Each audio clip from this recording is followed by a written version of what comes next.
How often do women feel comfortable going somewhere alone? Do we drive somewhere alone? Do we go to a park alone? Do we go out to a movie alone? We should be able to live in a world where the answer is always yes. And in 1976, 18-year-old Cynthia Hernandez decided to go see the movie The Omen on her own. She never returned. It takes nearly 40 years to learn what happened that night. This is her story.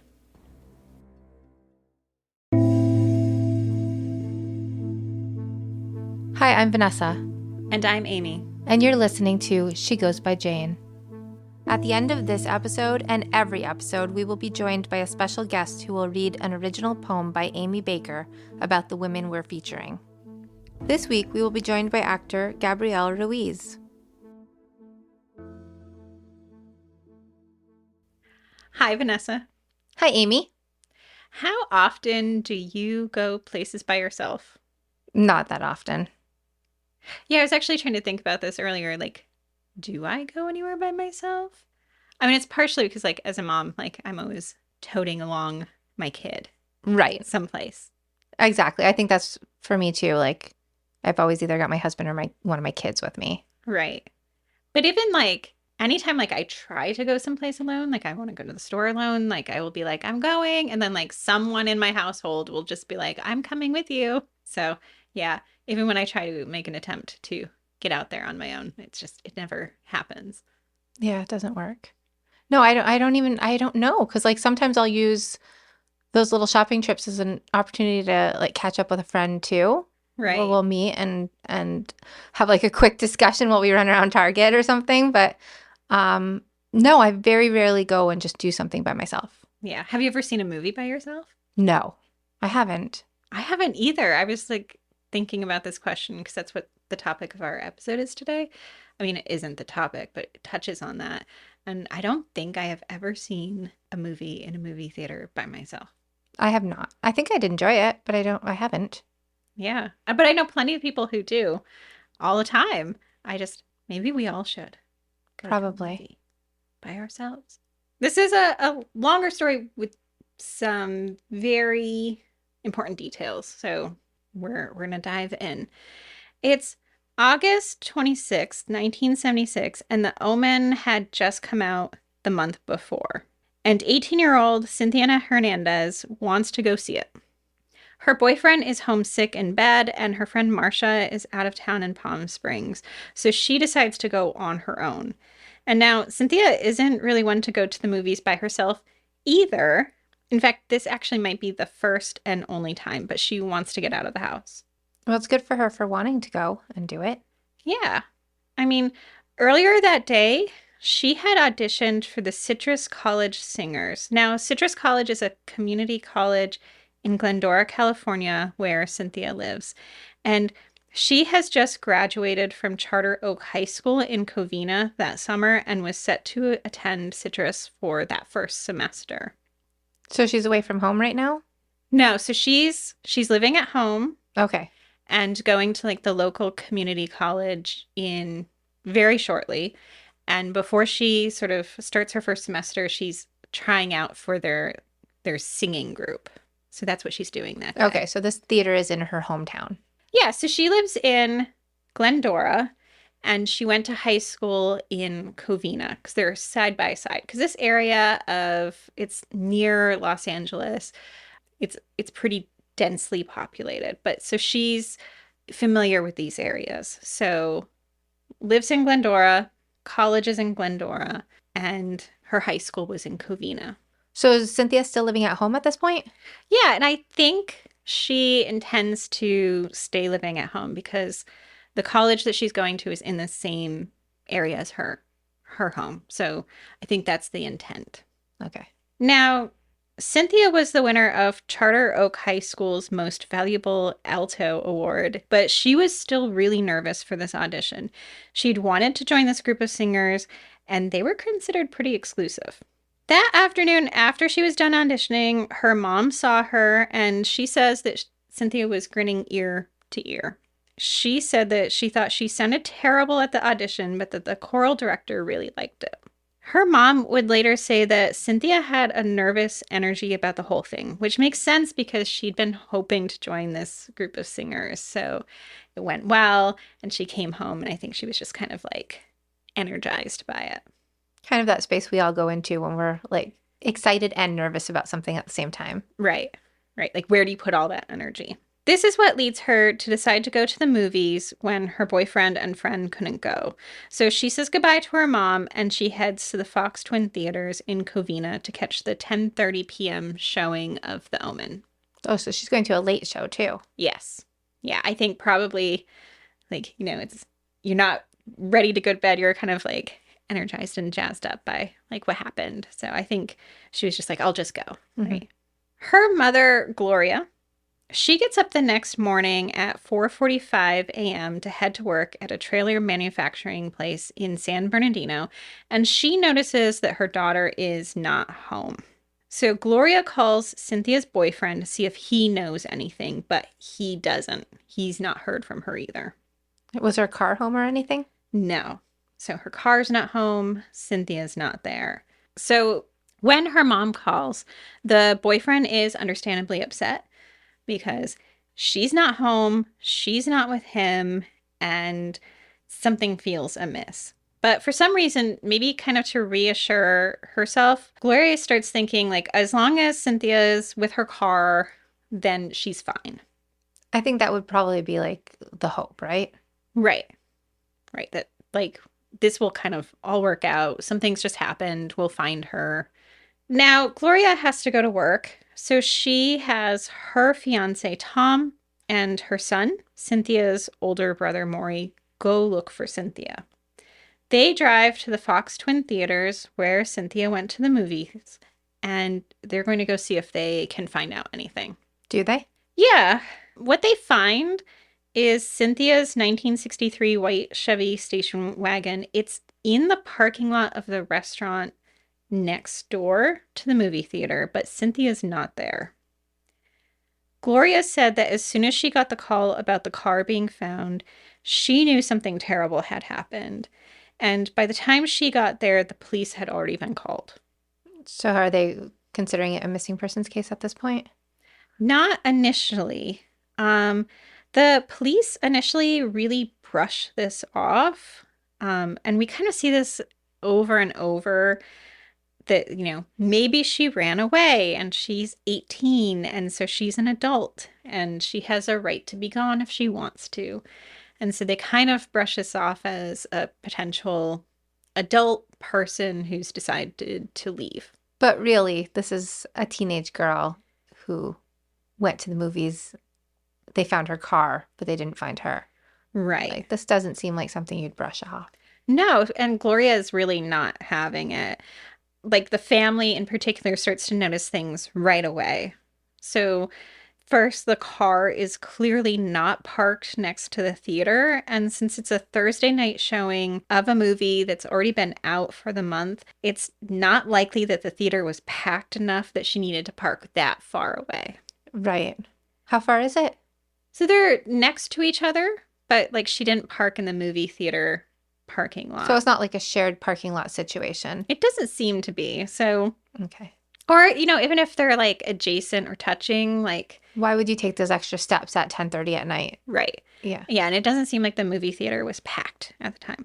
Second, the car was backed into its spot. And this is not something her family thought Cynthia would do because she was bad at backing up into parking spots. Okay. So it's looking to them like someone else reparked her car. That's what they're assuming. Something is up because these two things do not match with the situation. And they would know their daughter. Right. Right. They know her habits. And so they're really like. And the third thing is that the windshield wipers are set to the on position, even though it hasn't been raining. Why would that be? I'm not sure. Right. So all of those things, though, are clues that like something is amiss. But police are not really that concerned because despite all of those things, like nothing else seems out of place. There's no signs of a struggle and no one has reported seeing her or anything odd that night. Do we ever know if she actually made it into the movie theater? No one knows for certain. No one that they spoke to who was at the theater that night, reports seeing her in either case. And so, did she make it into the theater or not? We're unsure, and that's never really resolved. So we'll never know if she got to go to the movie or not. Right. They question people. They hadn't seen her, but also I think, when I go to the theater and leave, like, could I identify anyone who was in the theater with me? Probably not. I could. But usually when I go to the movie theater, to be fair, I try to pick times that aren't very popular. But I'm just thinking, because she's going at 10:30 at night on a movie that's been out for a month, that somebody might have noticed her, especially a young woman alone. Maybe, but it's dark. You're there to watch a scary movie. I don't know. Maybe you're not looking around. Yeah. Yeah, so it's not definitive. It's unfortunate that we don't pay enough attention to other people to know that sometimes too. Yeah. So police, they're really not concerned, but they do talk to some of Cynthia's family and friends. And I think this is what starts to solidify that something has gone wrong and that the police start paying a little bit more attention, because what they find out seemed to change their mind about her being a potential runaway. They learn that Cynthia was well liked by everyone. No one had anything bad to say about her. In addition to singing, in high school, she'd played volleyball, football, and baseball, and she just started dating the December before and had only gone out with 3 guys. And she really loved her family and home, and she was described as a homebody. So nothing is matching up with someone who is having a hard time or was dissatisfied with her life at all. Not your typical runaway, according to the police. According to the police, right. So those things really resonated with them, and they began to realize that it was unlikely that she'd have left. And so Glendora Police Lieutenant Jim Tedrow said, "This is apparently a girl who was close to her family, who was really looking forward to school." And Sergeant Wayne Fitz echoes that and says, "No one had anything bad to say about Cindy Hernandez. She's the kind of girl you want to find and marry." What? I know. Who would say that? Wait, was that a police officer saying that? Yes. Not cool, Mr. Police Officer. She got his stamp of approval. Yeah. What a good girl she was. Yeah. The marrying type. The marrying type. But kind of translating dude speak, they're really trying to say is like, there's no one in her life that seemed to have meant her harm. And also, she seemed pretty happy and well adjusted and looking forward to her future in college and her singing. Okay. So she had endless potential, not just, so we'll scratch the wifey part. Right. So finally, 4 days into this, they decide to dust for fingerprints her car. 4 days. Could things have been disturbed in that 4 days? I'm not sure. Sometimes you see where they've taken the car and they've secured it in another location. I didn't see any indication of that, but 4 days in, they're dusting it. Now, it does seem that they did take some fingerprints from it, but there was so little reported about her case early on. I can't say too much about what they found with those fingerprints.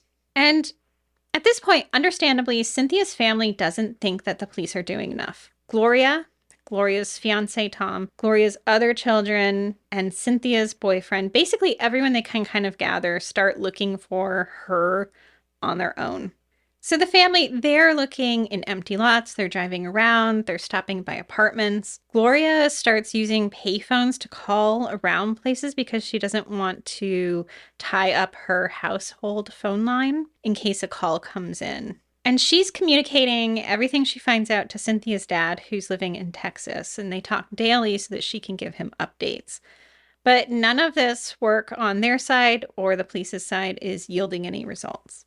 Are the police working with the mom at all? Or are they 2 separate searches happening right now? It really seems that Gloria and her family are pushing forward their own kind of investigation because they're just not getting what they want. Right. They're just desperate at this point. Yeah. So Gloria is both hopeful but also aware that things aren't good. She feels immediately that Cynthia has been abducted, and she knows that Cynthia would have fought back in those circumstances. Apparently, Cynthia and her brother, who is over 6 feet, would wrestle, and she'd be able to throw him around. but the fact that no one has heard or seen Cynthia isn't good. Gloria says, I have complete faith in my God, but it's just not logical that someone's going to kidnap somebody and then turn them loose. She's not wrong. Right. So she's, at this point, hopes for her return, but I think is well aware of the potential of what could happen. Right. In her quest to find answers, Gloria even consults a card reader who tells her that Cynthia's been kidnapped but is alive and will return home. But on the given date that they indicate that she'll return, Cynthia doesn't appear. Like tarot cards? I get that sense, yeah. Okay. Yeah. The one direction that Gloria wants police to go in is to locate a man who gave Cynthia and a friend a ride home earlier that summer. Cynthia and her friend had been selling vacuums, and their supervisor brought them to a neighborhood about 30 miles away where they had no appointments scheduled to show off these vacuum cleaners. So he wants them to go door to door to try to sell them. So he's having 2 teenage women? Yes. Going door to door to sell vacuum cleaners. Right. Okay. And Cynthia and her friend don't feel safe in this neighborhood that he's selected, and they try to refuse. And he says if they do that, he is going to leave them there. Nice. Yeah. Nice guy. They, in fact, still refuse, and so he leaves them. He ditches them 30 miles from home. Okay. And so man, he overhears this and he's like, I'm sorry that happened to you. I can drive you back. And so they accept a ride from them. He's younger. And later on, he starts calling Cynthia repeatedly, asking her for a date. Oh, okay. So he wasn't just a nice guy either. Yeah, he was really hoping to angle for a Wow. The guys in date. this story so far aren't coming out very well. Yeah, that's just going to continue, really. Oh, no. So she turns him down every time he calls repeatedly, and every time she turns him down. And he had just called the day before she disappeared and seemed incredibly upset this time that she said no. Do we know who this guy is? Gloria does not. She just knows some vague details about him that, Cynthia had told her, and she doesn't even know his real name. So she's just trying to get anyone who might have recognized him, because this is her only clue. Well, and it's looking like a big one right now. Right, because it's the only one they have. And that's where the case really remains for the next 30-something years. Really? Yeah. Nothing more comes from it. We never find out who that guy is. We're never going to find out who that guy is. But we do find out a lot more. So this is one of the few cases that we're going to be covering in which the case has been solved. And so we're going to go back and talk about what actually happened the night she disappeared. We know what happened now? We do. Okay. How did this become solved 30 years later? Do we need to talk about that? We're going to talk about that. Which is the next bit here. It's complicated, and I have many feelings about it. I'm just going to present them to you to see if you have the same questions that I have, and I am sure our listeners will have about the progression of this. We'll be back in a moment.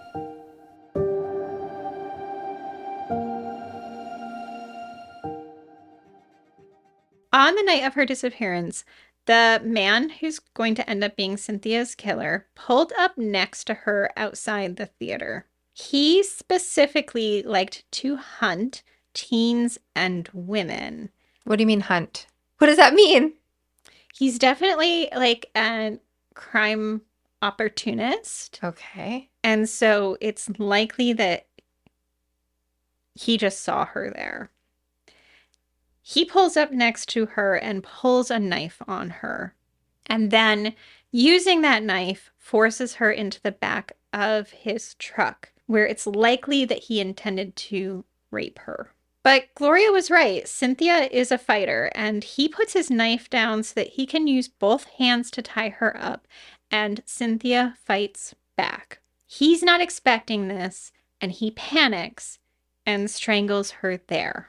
So he killed her in the parking lot at the movie theater. That is my understanding of what happens. That's what he said. Mm-hmm. Okay. This man is young. He is close to Cynthia's age. That feels unexpected too. I know. With most of what you've been telling me, like other stories. Yeah. Not usually that young. Yeah, he's in his early 20s. Okay. And she's 18. Yeah. He's done this before, though. In 1974, so 2 years prior, he, along with a friend, kidnapped a 17-year-old girl, roughly 15 miles away in Chino, California. He used a knife then as well, and he, along with his friend, drove her to another area where they raped her. Did they kill her? They did not. She was let go. Both of those men were arrested for this, and it sounds like they were both convicted for this crime. But again, like a lot of the other stories you tell me, he obviously didn't serve enough jail time. He did not spend much time in jail, no. And now this killer, he ends up buying or running an auto detailing shop in Covina. So that's where the movie theater is. So it would have been likely that he frequented this area that Cynthia was in, which means this was kind of a crime of opportunity. She just happened to cross paths with him that night. Wrong place, wrong time. Just this guy was just going to look for anyone who's by themselves. Yes. So he has killed Cynthia. And this is all when she arrives, right? Well, they don't know if it's before or after. We don't know if it's before or after the movie at this point. Okay. Yeah. So we don't know the timing of this, and he doesn't seem to have given indication. Okay. So he's killed Cynthia, and he takes her body to the San Bernardino Mountains, about an hour-ish away, where his family owns a cabin in the Lake Arrowhead, Twin Peaks area, and he buries her body in a shallow grave. Is this his first murder? It seems to be, yes. Okay. That October 14th, so Cynthia went missing on August 26th, a dog owner. That same year? Yeah. Ew, okay. A dog. It's well, I know what's coming next. This dog owner lives in the Lake Arrowhead area and sees his dog with a human skull between its paws. Mm-hmm. So dog walkers find a lot of things. Yes. Which we now know. We're learning this. Mm-hmm. And it just keeps getting confirmed over and over again. Yeah. The dog owner turns the skull over to the police, and this is where things start to get a little bit questionable to me. They assume that the skull is from an older Native American burial. What would make them think this? I have no clue. Is there a Native American burial ground nearby to the cabin? Well, I'm not sure, but they just really brushed this off. But I'm no scientific expert, but it seems to me like there would be some noticeable difference between an older skull that had been buried for quite some time and a newer skull situation that had been there for slightly more than a month. Right. I feel like there'd be a huge difference. But I mean, they put the effort out with the backstory and everything. So are they sticking to that backstory? They pretty much are we don't know. And they kind of put it wherever they personally have been storing skulls. Where they've been storing the skulls. Sorry, I've been holding that in. Skull storage locker. Hey, Larry, put it with the other skulls. It's the third locker. It feels like that. Yeah, skull storage. Then in November of 1977, so the following year to Cynthia's disappearance and the finding of the skull, 2 teenage girls are kidnapped in West Covina. Now 2 of them. Yes. Okay. They're 16 and 17. Cynthia's killer, as well as two of his friends, pull up alongside them as they're walking down the sidewalk and they offer the girls a ride. Once inside, they ask the girls if they want to come to a party, but instead, they're kidnapped. So he's like making like a career out of this at this point. Right. So we've got this pattern that is happening. These teenagers are taken to 3 different locations. The first is the house where the 2 friends lived, then to an abandoned car wash, and then the killer's family cabin. This is the place that we know he buried Cynthia at. Okay. Just curious. Did they ever say why he reparked the car? No. Okay. Yeah, and it's not even clear. Like, that never resolves. Okay. That never, Yeah. it's just, it goes away now. Mm-hmm. So anyone curious about that? Stay curious. Stayed curious, basically. Yeah. Okay, so now you told me that he's taking these girls to these 3 locations. They're alive this whole time? Yes. So why is he taking them to each spot? Do you know?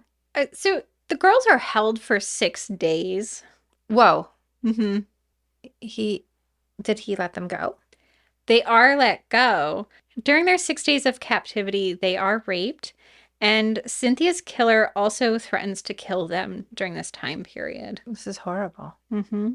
And the teens and the killer's friends, they also say that while they were at the cabin, he showed them bones and said that they were from, and this is his phrasing, a Mexican girl that he killed. Okay. Now, you're saying he has friends? Multiple? Yeah. There are multiple men involved in knowing all of this, and nobody turns him in? Well, so these friends are also different than the friend in the 1974 case. Seriously? So he has just a ton of friends that are willing to see him doing this stuff and not say anything about it. Well, because also they're all participants in it too. So in the 1974 case, both him and the other person are sexually assaulting the teenager. And in this case, it's all 3 of them as well. The story is terrifying. Why are there so many of them? Right. The teens are eventually let go in their own hometown of Azusa after they've been given $50 each and told not to tell anyone. $50 of hush money for 6 days of rape and death threats. Yes. Mm-hmm. But thankfully, the teenagers, they immediately go to police. Good. They lead police to the home of the 2 friends, but when police go to arrest them, they're at work. Instead, they arrest the mom of one of the men who they believe knew the teens were being held. Did she know? I believe that was the assumption. I think so. Gosh, even the women in the story aren't good. Yeah. So the friends eventually turn themselves in, and Cynthia's killer is arrested at his home later. And investigators are given information about the bones at the cabin. They're told that this is what happened, that they were shown bones and were told that he had killed someone. And this is when the Los Angeles County investigators call a captain at the San Bernardino Sheriff's Department, Jerome Ringhofer, and let him know what's going on in San Bernardino. Okay, so I have a question. So how long is all this after Cynthia disappeared? So we are slightly more than a year out from her disappearance. So this is slightly more than a year out. We basically have we have a skull, we have bones, we have a confession. Mm-hmm. But at the beginning of the story, you told me that it would take 30 years to solve it. Yeah. I'm not keeping up with your math right now. That's because the math does not math here. So there's more. Yeah. So LA County sends some crime lab personnel to the cabin, and they tell Jerome Ringhofer, the San Bernardino Sheriff's Department guy, that there's a grave in the forest. And so Jerome and the others, they search this area, and then he goes back to look more around the cabin. And he decides to look under the cabin, and that's where he finds 5 rib bones underneath the porch. Are they Cynthia's? Yes, but they don't know it yet. So all the bones they're finding are all Cynthia's in the Yes. different locations. Mm-hmm. So these bones, they confirm the story that the girl said and that the friends told investigators. But at this point, those are considered 2 separate instances. The skull that was found that was believed to be from a Native American burial, questionably so, and the rib bones underneath the porch of this guy's family cabin. Okay. And I can't believe that I'm saying this, but the men, including Cynthia's killer, they seem to face charges of kidnapping and assault of the teens, but that's really where the story about the bones pauses for a long time. I can't find any indication that they pursued anything for the discovery of this bones or the testimony or statements from the teenage girls and the men who said he killed someone. So we're just completely ignoring the fact that this guy probably murdered at least one person at this point. Yeah, I am really shocked that you can find what is described as a grave site and whole human bones underneath a family cabin of a man who has kidnapped and sexually assaulted at least 3 teenagers. And threatened to kill them. Yeah, so again, man with a history of kidnapping and assaults, both in 1974 and 1977. We have another young woman missing in 1976.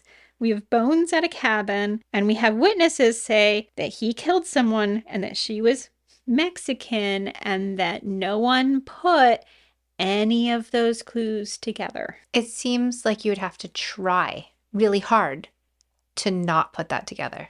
Like this, it just completely astounds me. Now, I know I'm being like super critical because I am looking at this from a lens that is further back that can kind of see all of these things and kind of put them together. And so someone said to me when I was presenting like this list of things, they were like, well, how do you know that police weren't working on building a case against him during this time? And how do we? Largely because police were considering a completely different killer for a while. Mainly because police were considering another killer for a while. And he had killed 2 tweens in Oregon.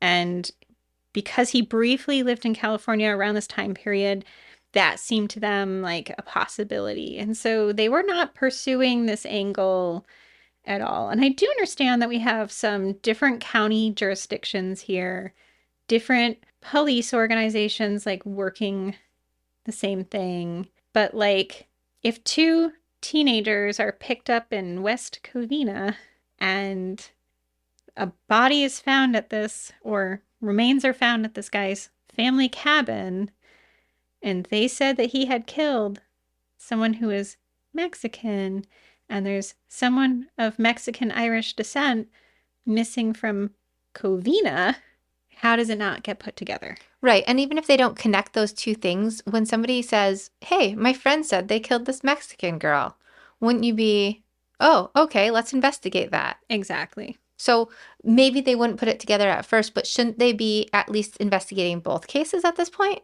Right. And really nothing comes of it for a very long time.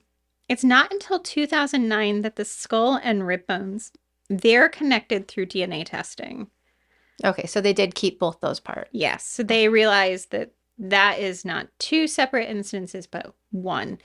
And they label that victim a Jane Doe because she has no identity. So she's one of the unidentified. In 2011, Tim Staub, who's the lieutenant in charge of the detective bureau in that region, he decides to reopen Cynthia's case. And she's their longest missing persons case in Glendora. So they're going back and trying to clear up these older cases. Okay. Around 2014, he says that their investigation led them to San Bernardino, and the San Bernardino Sheriff's Department took over the investigation. It's likely then that they had started to consider Cynthia as a possibility because they collected DNA samples from both Cynthia's mom and her sister. Okay, so we're starting to put the pieces together. Yes. And that's how they identify that this Jane Doe is in fact Cynthia, and that she had actually been found many years before. And where's the killer at this point? The killer, they soon identify him. No one makes clear how they make that connection, but maybe someone was like, hey, these pieces fit together. Mm-hmm. He's now a 61-year-old inmate at the California Institute for Men in California. Okay, so he has been in prison for quite a while? No, Oh, okay. no. He was just out living his life and just happens to be in prison now? Yeah. So he had been arrested in May of 2011. So he'd been in prison like what, 3, 4, well, 5 years. Okay. And he's in prison for making and selling counterfeit products, specifically importing about $2 million worth of counterfeit Disney pins, for which he had received an 8-year sentence. And how much did he receive for the kidnapping of the two girls? Seems like pretty minimal amount of time. Couldn't find much information about that, but Okay, so yeah. we're better kidnapping people than making counterfeit Disney pins. Do not mess with Disney, Okay. is what I'm saying. Yeah. Yeah. While he's in there, he confesses to Cynthia's murder, which is how we know some of what happened that night and how that went down. He's sentenced using the sentencing guidelines for the 1970s. So while he's given life, it's technically 7 years to life, which means he can go on parole. Nice. So we've already kind of like through a lot of the stories we've covered already. Mm-hmm. Quite a few of them took place in like the 60s and 70s, Mm-hmm. where it didn't seem like a really great time for police to like solve things or for jail time to be equivalent to the crimes. So why are we going back in time and using the standards that they would have used in the 70s when we're convicting him? Yeah, so you actually have to use the. You do have to do that? Okay, I did not know that. I thought it would be like, can't we modernize that so it fits what the crime would get now? Yeah, well, I mean, that gets complicated, right? So, like, what about times that they were harsher on drug sentencing? But yeah, I don't know. I feel like it should be up to standard times, and I feel like if somebody's just like out wandering around free, can we just give them like a few extra years to like make up for that? Like, Like a little bit of back pay, like interest on it. In this case, like, what that means is he started his sentencing for her in 2016. And that means that in this year of 2023, and I cannot believe it's been 7 years since he was eligible for his first parole hearing this year. Ew. Did he get it? No. Good. And I mean, I just think that there's so many weird gaps in this story. And to me, like, it doesn't make sense that it took this long. And when I think about Cynthia, like, I think a lot about her family. And when I first encountered her story, Cynthia was both a missing person and a Jane Doe, but I only knew the one part of it, her missing persons story. And at that time, she'd been missing for about 35 years. And her family had been living with her absence like that entire time with no answers. It's just a sad situation. Yeah. I mean, I often will describe missing and unidentified persons cases as like a puzzle where the pieces don't match up as much as you want them to do. Like, if only we could just like click them together. Mm-hmm. But when I think about Cynthia's case, it feels like a puzzle where all the pieces were there all along and no one was putting the puzzle together. Right. Everything was overlooked. Yeah. And around the time of sentencing, the man who would have been her stepfather, he said that he and Gloria had relocated, but that they kept the house in Glendora as a candle in the window in case she ever returned. That's so sad. And that's the reason why I wrote these poems in the first place. And we are telling these stories because we don't want to forget these stories or their families. And we want to shine our own light in some way to help call attention to these cases. So I'm incredibly grateful that her case has been solved and that her family has some knowledge of what happened to her. And I hope that other cases get resolved as well. We are now going to listen to Amy's poem, The Fox Twin Theaters Plays the Omen, read by actor Gabrielle Ruiz. Gabrielle is best known for her starring role on the CW series Crazy Ex-Girlfriend. She's also been in Better Things, Modern Family, Law & Order SVU, Orange is the New Black, Mr. Mayor, Star Trek Lower Deck, Spidey and His Amazing Friends, and the feature film Sex, Love, and Salsa. She will next be seen in the upcoming feature film Man in the Long Black Coat, opposite Christopher Lloyd and Dermot Mulrooney. Gabrielle has also performed on Broadway in roles in If Then, Evita, In the Heights, and A Chorus Line. If something frightening happens today, it means the earth moves in circles. On the screen, a woman hung from a window, and the bearer of fire was in the shape of a black dog. She let popcorn dissolve in her mouth as a man died by the cross, as a woman fell from the stairs. And the words, "The child is dead," echoed through the theater. Somewhere, swans swim on a river, and a comet fills the sky. And here, outside the theater, she walks on a sea of knives. The night thorn dark, heavy with the sound of leaves.